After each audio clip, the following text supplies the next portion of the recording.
Monsieur le procureur général près l'audience nationale espagnole, je conserve grand souvenir de notre rencontre au début du mois de septembre à Madrid. Monsieur le procureur national antimafia italien, Madame la préfète, Monsieur le directeur des affaires criminelles et des grâces, Monsieur le directeur de l'École nationale de la magistrature, Madame la première présidente de la Cour d'appel d'Aix-en-Provence, Monsieur le procureur général près la Cour d'appel d'Aix-en-Provence, merci d'accueillir ce colloque dans votre ressort et de lui avoir accordé les moyens de se tenir dans les meilleures conditions. Monsieur le président du tribunal de commerce, merci de nous permettre dans ces beaux lieux de réfléchir à ce sujet extrêmement important qu'est la lutte contre la criminalité organisée. Mesdames, Messieurs les premières présidentes et premiers présidents, Mesdames et Messieurs les procureurs généraux et procureurs généraux, Mesdames et Messieurs les hauts magistrats, Madame la présidente de la MILDECA, Monsieur le directeur général de la GRASC, Mesdames et Messieurs, j'ai compris que le barreau était représenté, donc Mesdames, Messieurs les bâtonniers, Mesdames et Messieurs, je voudrais que le temps que nous passons ensemble ce matin soit marqué par la gravité, la gratitude, la confiance et la rigueur. La gravité d'abord, parce que je ne saurais oublier que pas très loin d'ici, boulevard Michelet, il y aura 33 ans dans quelques jours, l'un d'entre nous, d'entre vous, a payé de sa vie son engagement total pour ceux qui nous rassemblent ce matin et qui constituent votre quotidien, la lutte contre la criminalité organisée. Cet homme, le juge d'instruction Pierre Michel, a été brutalement arraché à l'amour des siens, d'abord des siennes, et à un avenir brillant. 3 balles et tout d'un coup une vie de 38 années, jeune et prometteuse, anéantie. C'est en soi un hommage que ce colloque, au bout de 10 années de création des juridictions interrégionales spécialisées, se tienne ici, dans cette ville. C'est en soi un hommage à cet homme exceptionnel. Et nous pouvons dire à ses filles, Béatrice et Emmanuel, à sa veuve Jacqueline, que nous savons que dans leur cœur, le temps ne fera jamais totalement son œuvre et que la peine de l'absence profonde est plus longue que les peines de prison, mais que l'institution judiciaire n'oublie pas celui qui l'a si bien servi et ce colloque porte sa trace. Je vous parlais de gratitude. Ma gratitude, elle s'adresse à vous, magistrats et fonctionnaires, qui consentez à ces missions avec leurs contraintes, leurs servitudes, leurs risques aussi. Et ma gratitude va en particulier à l'occasion de ce colloque, à celles et ceux qui se sont fortement impliqués pour qu'il soit organisé dans de bonnes conditions.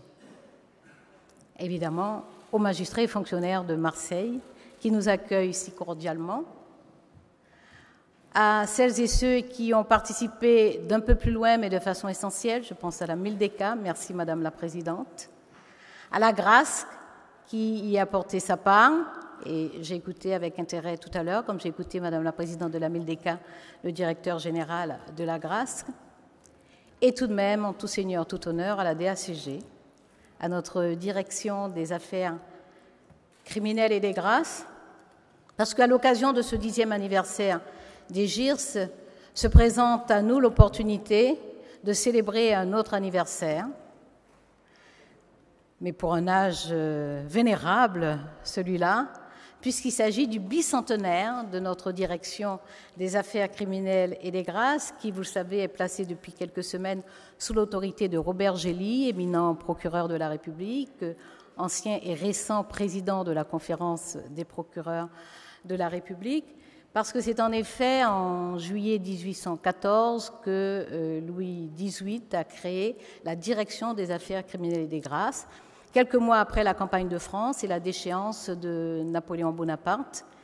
Et en 200 ans, cette direction n'a pas changé de nom, et c'est une permanence qui témoigne bien de l'excellence de cette administration d'élite. Donc heureux anniversaire à nos GIRS qui sont déjà vieilles de 10 ans et heureux bicentenaire à notre direction des affaires criminelles et des grâces. Je vous parlais de confiance. Je veux vous exprimer la confiance, la mienne, mais celle du gouvernement tout entier pour le travail qui est effectué au quotidien par ces juridictions spécialisées. Une confiance qui est tout simplement le fruit d'une démonstration d'efficacité. Cette démonstration d'efficacité, elle a été faite au cours de ces 10 années où ces juridictions spécialisées ont montré que ces méthodes nouvelles pour appréhender la criminalité organisée et ses évolutions, que ces méthodes nouvelles, telles qu'elles ont été conçues, ont fait leurs preuves. Et c'est grâce aux GIRS que nous avons pu, à travers quelques affaires emblématiques, nous rendre compte à quel point des activités qui pouvaient paraître parfois douteuses, mais parfois tout simplement dans le cadre de la loi, compte tenu des façades qui étaient élaborées, que ces activités étaient en fait des activités criminelles. Je pense par exemple aux cercles de jeu, dont certains sont en fait de véritables lieux de blanchiment d'argent et des espaces de recyclage de personnes qui appartiennent au grand banditisme. Mais ce qu'il faut retenir en fait de particulier depuis la création de ces juridictions spécialisées, c'est qu'elles ont apporté une plus-value remarquable. Et cette plus-value remarquable, elle est dans le fait que les juridictions spécialisées se sont montrées capables d'aller au-delà de la délinquance visible, au-delà du fait identifié et de percevoir, d'atteindre les réseaux qui organisent cette délinquance et qui la font prospérer. C'est donc une juridiction, ce sont des juridictions qui ont su atteindre la racine de façon à exercer une efficacité plus large, plus grande et plus durable. Nous avons en tête quelques actions, quelques opérations récentes, assez retentissantes pour certaines d'entre elles. Je pense à ce qu'on a appelé l'affaire Amidovic, qui a été traitée par la GIRS de Paris récemment et qui a permis d'interpeller et de juger tout un clan qui exploitait des jeunes filles originaires pour la plupart de l'ex-Yougoslavie, qui les forçait à voler dans le métro et qui leur infligeait des violences lorsqu'ils estimaient la recette insuffisante. Cette instruction menée par la GIRS de Paris, a conduit à des condamnations jusqu'à 12 ans d'incarcération. Il y a eu l'affaire récente aussi conduite par la GIRS de Bordeaux qui a permis de faire le lien entre de multiples vols de fret qui étaient opérés sur des aires d'autoroute, de démanteler tout le réseau d'écoulement et de prononcer là aussi des décisions d'incarcération jusqu'à 12 ans. La GIRS de Nancy a récemment traité d'une affaire aussi spectaculaire et qui a concerné tout un réseau de cambrioleurs avec un receleur qui était domicilié en Italie et qui a conduit là aussi à près d'une trentaine, 26 interpellations et des jugements qui ont atteint jusqu'à 8 ans d'incarcération. Voilà quelques affaires spectaculaires, retentissantes, mais qui ont montré à la fois l'efficacité performante des GIRS du fait de leur spécialisation, mais également la coopération de très grande qualité que nous avons avec notamment nos pays voisins, en particulier l'Italie et l'Espagne. Mais cette confiance, elle va au-delà des juridictions en tant que telles. Cette confiance du gouvernement, elle s'adresse aussi à vous, les magistrats. Vous qui êtes exposés parce que vous acceptez ces missions avec, je l'ai dit tout à l'heure, ce qu'elles ont de contraintes et de servitudes, de risques et de périls aussi.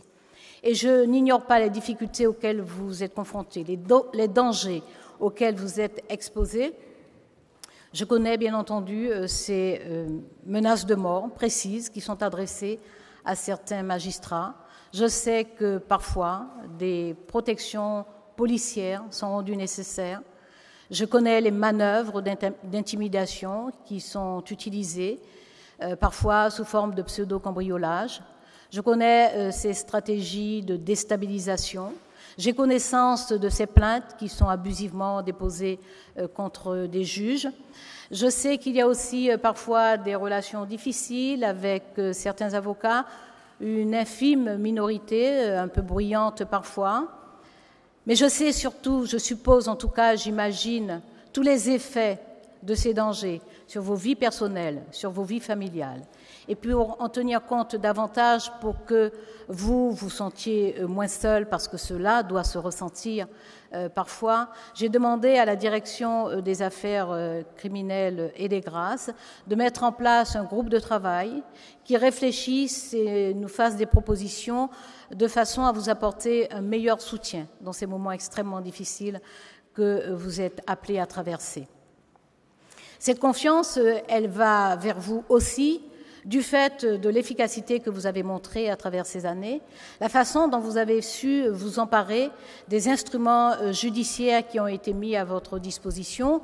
Nous savons à quel point, sur ces 10 dernières années, l'entraide pénale internationale a progressé, comment la coopération intelligente et véloce entre Eurojust et les GIRS a permis qu'aujourd'hui, des opérations d'interpellation simultanée dans plusieurs pays puissent se réaliser. C'est presque devenu une routine, même s'il n'y a jamais de routine dans des interventions contre des délinquants ou des criminels aussi rodés.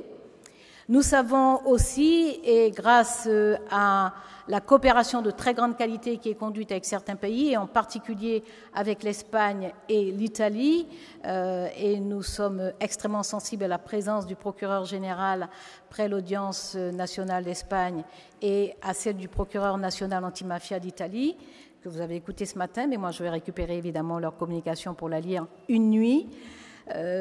Grâce à cette coopération de très grande qualité, notre efficacité s'est démultipliée. Elle s'est démultipliée grâce à ces instruments qui ont été mis en place, par exemple avec l'Espagne, l'Italie et quelques autres pays, mais particulièrement avec l'Espagne pour ces enquêtes, ces équipes communes d'enquête qui ont montré une très très grande efficacité.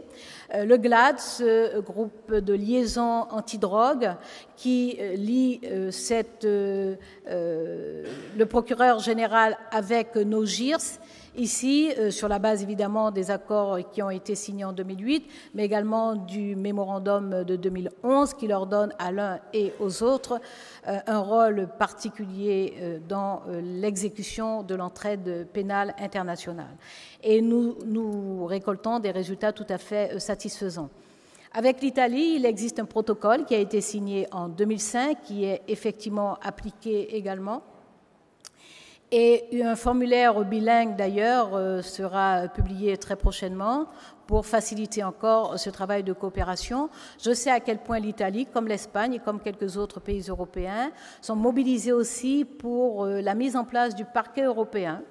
Ce parquet européen qui apportera, qui constituera un support sur la base de la plateforme même d'Eurojust, un support efficace pour ce travail de lutte contre la criminalité organisée à laquelle nous faisons face. La grâce joue un rôle particulier et je sais comment les GIRS et d'autres juridictions, y compris de droit commun, sont sensibles à l'efficacité de ces saisies d'avoirs criminels. Un guide, je n'ai pas entendu cette partie de l'intervention de Monsieur le Directeur général, mais je ne doute pas qu'il en ait parlé. Un guide des mécanismes devrait être publié prochainement. En tout cas, je sais que la DACG y travaille. Donc, il y a lieu de mettre à disposition des juridictions la meilleure connaissance possible des mécanismes de saisie, parce que c'est une façon de frapper qui fait vraiment mal, et nous l'avons renforcé d'ailleurs dans la législation récente et notamment dans la loi de décembre 2013. C'est une façon de frapper la criminalité organisée que de la frapper pécuniairement, de permettre la confiscation de l'entier patrimoine, de faire en sorte qu'ils soient aussi punis, non seulement pour leur transgression du droit, mais également par là où ils ont péché, c'est-à-dire la cupidité et l'accumulation de richesses indues. Nous avons veillé à mettre à la disposition de ces juridictions spécialisées les outils juridiques nécessaires pour conforter leur action.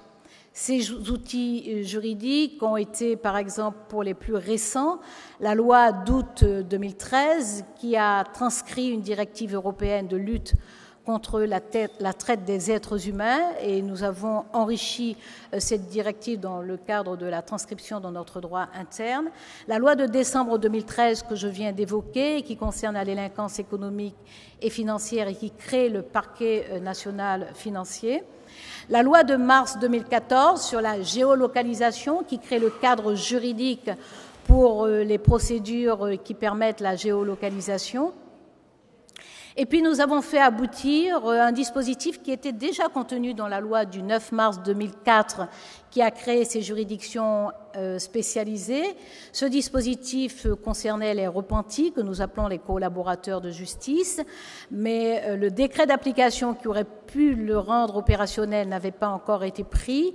Nous avons travaillé pendant un peu plus d'un an, je dois le dire, avec le ministère de l'Intérieur afin d'arriver à mettre les choses au point. Nous avons publié en mars 2014 le décret qui installe la Commission nationale qui pourra prendre les décisions concernant la prise en charge des repentis et de leurs proches et, dans les situations extrêmes, donner l'autorisation pour éventuellement, le cas échéant, avoir recours à une identité d'emprunt.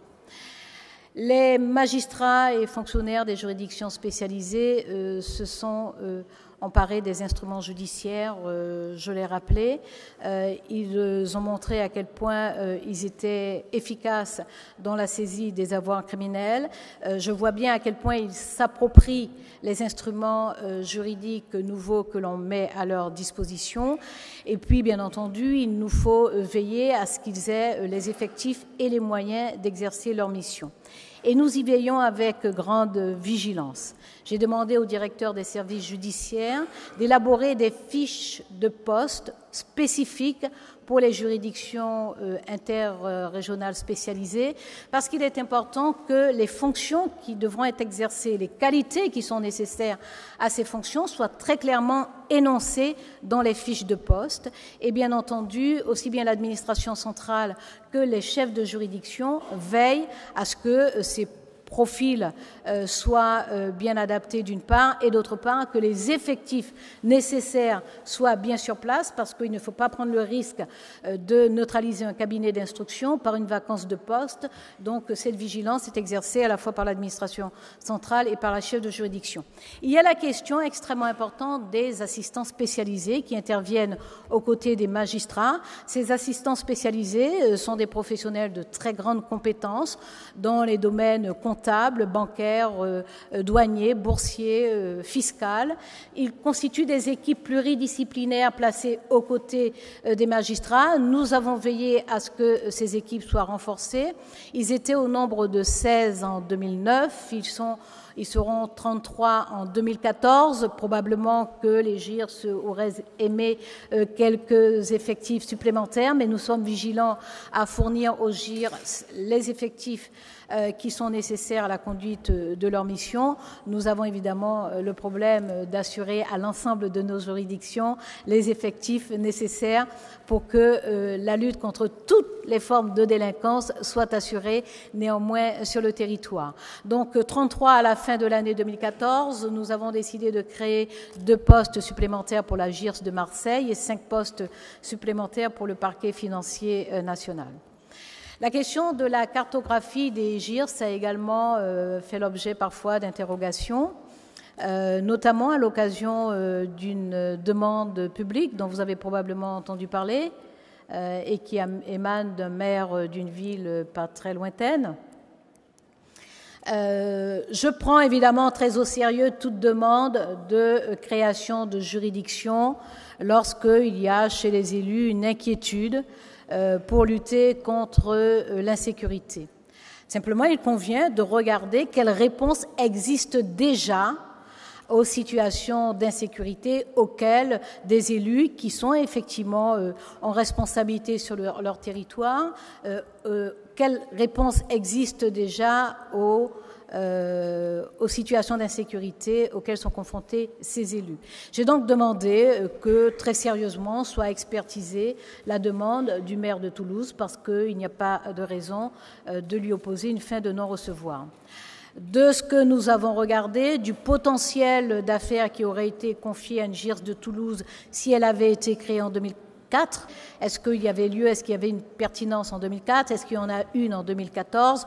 En tout cas, de l'expertise qui m'est remontée, il n'y a pas lieu aujourd'hui de reconsidérer la cartographie de ces GIRS. J'ai demandé néanmoins que l'on réfléchisse encore, mais dans l'état actuel de l'examen de la situation, c'est-à-dire du travail qui est effectué aussi bien notamment par la GIRS de Bordeaux que éventuellement par la GIRS de Marseille, du nombre de dossiers qui sont traités, du potentiel par rapport au profil de délinquance et de criminalité à Toulouse, de l'efficacité de ces deux GIRS, des délais d'instruction et de jugement.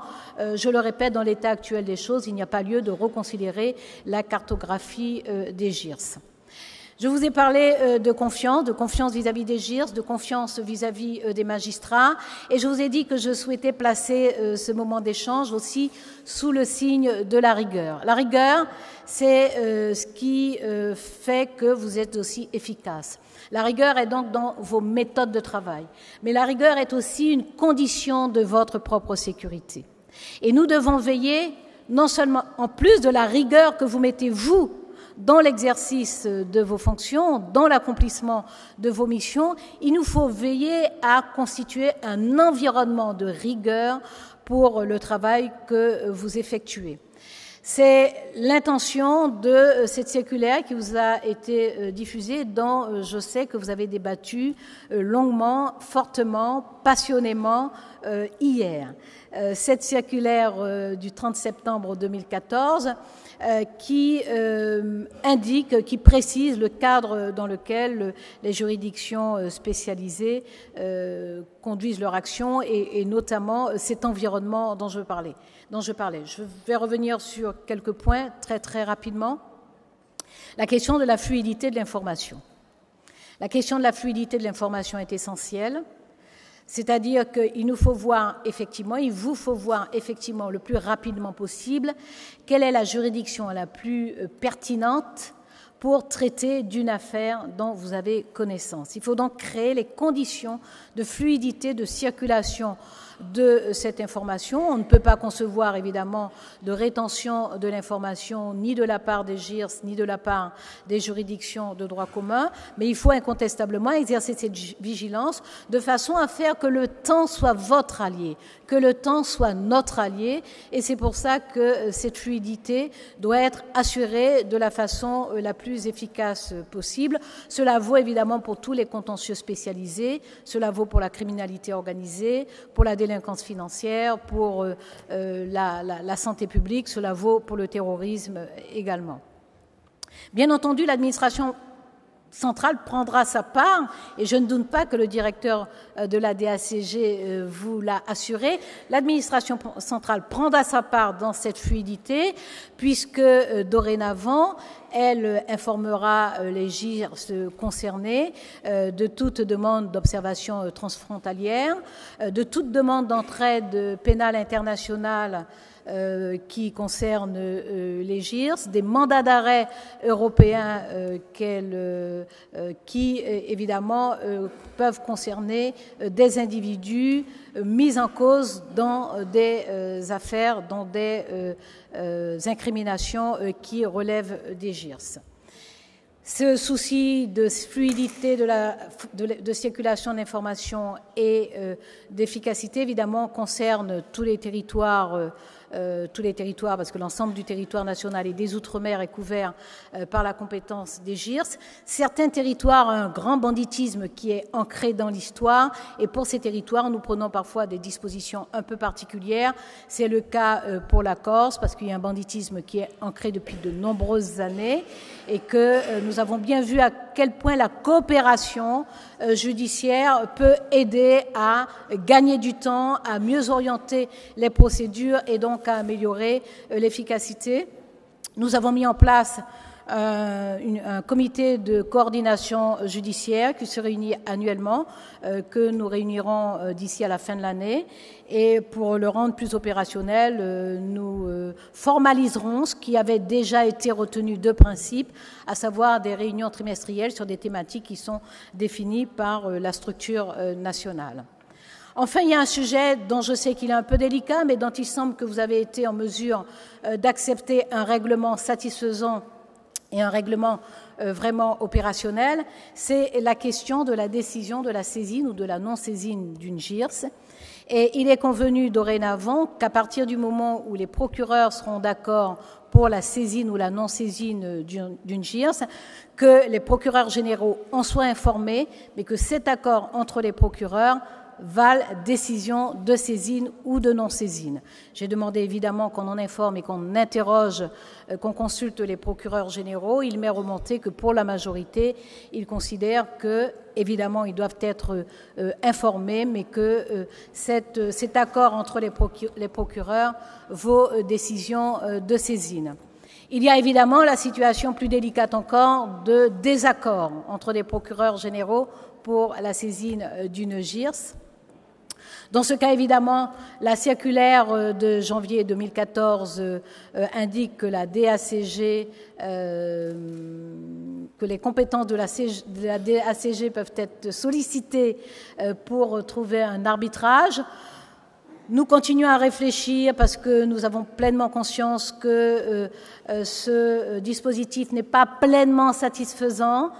Du fait justement de la loi du 25 juillet 2013, cette loi du 25 juillet 2013 qui met un terme aux instructions individuelles.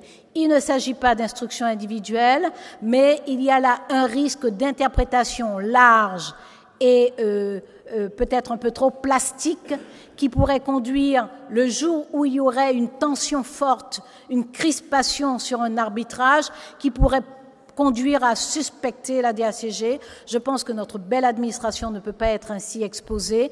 Donc, évidemment, les dispositions de la circulaire de janvier 2014 sont applicables, mais nous continuons à réfléchir pour voir si nous pouvons concevoir un dispositif plus fin, de façon à ce que ces arbitrages relèvent d'un mécanisme absolument incontestable. Je veux, juste avant de finir, dire quelques mots sur les accidents collectifs. Vous savez que la loi de décembre 2011 prévoit des juridictions spécialisées pour les accidents collectifs, les accidents de bateau, les accidents d'avion, les catastrophes industrielles. Il y a là un enjeu extrêmement important parce qu'il s'agit de parvenir à concilier le besoin de proximité, la nécessité même de proximité, parce que sur ces accidents-là, il y a une très très grande détresse. Il y a lieu de faire en sorte que les choses se passent le plus près possible des victimes ou des familles de victimes. La demande de proximité est donc tout à fait légitime. En même temps, nous avons le souci de veiller à ce que la technicité nécessaire dans ces affaires, qui sont souvent extrêmement complexes, et la spécialisation des magistrats sur ces affaires soient assurées de façon à ce que l'instruction et les jugements soient réalisés dans les meilleures conditions. Je crois qu'il y a moyen de concilier à la fois cette exigence légitime de proximité avec la spécialisation. C'est pour ça qu'en application de cette loi de décembre 2011, nous préparons un décret et ce décret prévoira que 2 juridictions soient spécialisées, Paris et Marseille, mais dans une compétence concurrente qui permettra que, le cas échéant, si la juridiction du territoire où s'est déroulée la catastrophe est en capacité de l'absorber, que cette juridiction puisse avoir cette affaire, mais que s'il y a nécessité d'une juridiction spécialisée, que ce soit possible. Pour un accident comme l'accident d'AZF à Kourou, où la plupart des victimes, à Toulouse, pardon, j'ai des nostalgies, pardonnez-moi, qui me dépassent. Donc, que la juridiction de Toulouse est en mesure de traiter l'affaire, elle peut l'avoir, puisque c'est une compétence concurrente. En cas d'accident d'avion, si les victimes sont sur l'ensemble du territoire, les juridictions spécialisées peuvent avoir à traiter de cette affaire. Voilà. Je vous ai parlé d'un certain nombre de règles nouvelles dont vous avez débattu hier, d'un cadre que nous essayons de fixer de façon à créer de meilleures conditions et une plus grande sécurité à l'accomplissement de vos missions. c'est vraiment dans l'intention de faire en sorte que cette plus-value, ce saut qualitatif majeur que les GIRS ont apporté dans cette capacité à dépasser l'acte de délinquance immédiat, visible, pour aller jusqu'au réseau, pour détruire et démanteler les réseaux, donc apporter cette plus-value considérable que les GIRS nous ont assuré ces 10 dernières années. Ce cadre, il vise justement à améliorer encore les conditions pour que cette plus-value soit encore mieux assurée. C'est vraiment un cadre tel que le concevait ce grand philosophe Rabindranath Tagore, qui disait que la rivière n'arriverait jamais à la mer si les berges ne la contraignaient. Donc, il ne s'agit pas de vous contraindre, mais il s'agit de construire des berges qui vont encadrer les conditions dans lesquelles vous pouvez exercer vos missions, compte tenu des compétences et des qualités que vous mettez dans ces missions. En fait, le travail que vous effectuez sert un idéal qui est majeur, celui de l'égalité de tous devant la loi. L'égalité de tous devant la loi. Et pour assurer l'égalité de tous devant la loi, il faut que l'institution judiciaire soit en capacité d'organiser sa structure de façon à ce qu'elle soit adaptée aux diverses délinquances auxquelles elle doit faire face. Il faut que cette institution judiciaire dispose à la fois de la souplesse nécessaire pour répondre le plus vite et le plus efficacement possible à certaines délinquances. Je pense à ces délinquances du quotidien que dans le Code pénal, on considère du fait de la gradation des infractions et des peines, parfois comme une petite délinquance, mais qui peut avoir des effets dévastateurs, terribles sur les victimes. Mais cette délinquance du quotidien qui empoisonne souvent la vie des citoyens, il faut que nos juridictions aient cette souplesse pour y répondre rapidement et efficacement.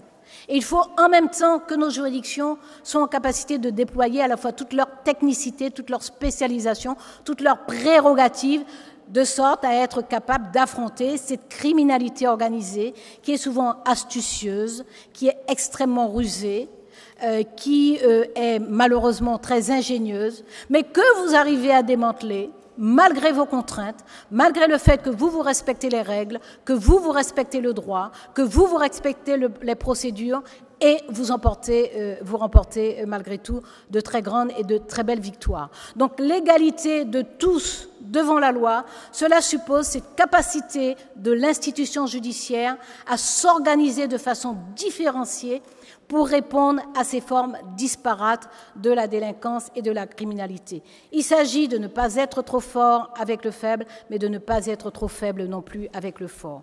C'est donc en toute confiance que je vous dis que nous savons que le parcours ouvert par les juridictions spécialisées va se poursuivre et bellement, que le travail effectué par nos magistrats, nos fonctionnaires et les assistants spécialisés donnera des résultats de plus en plus spectaculaires. Et je veux simplement dire que pour faire ce que vous faites tous les jours, il vous faut beaucoup d'ardeur. Cette ardeur, c'est celle des optimistes. Et les optimistes, ce sont des gens extrêmement clairvoyants. Ce sont des gens extrêmement lucides, mais des gens qui sont en capacité de mesurer les choses, mais des gens qui ont un plus. En plus de cette capacité à mesurer les choses, c'est de voir au-delà et de voir ce qu'ils peuvent faire. Ce sont les optimistes tels que les concevait Winston Churchill, qui entendaient que les pessimistes étaient ces gens qui voyaient une difficulté dans toute opportunité. Les optimistes, eux, ils voient une opportunité face à toute difficulté. Merci.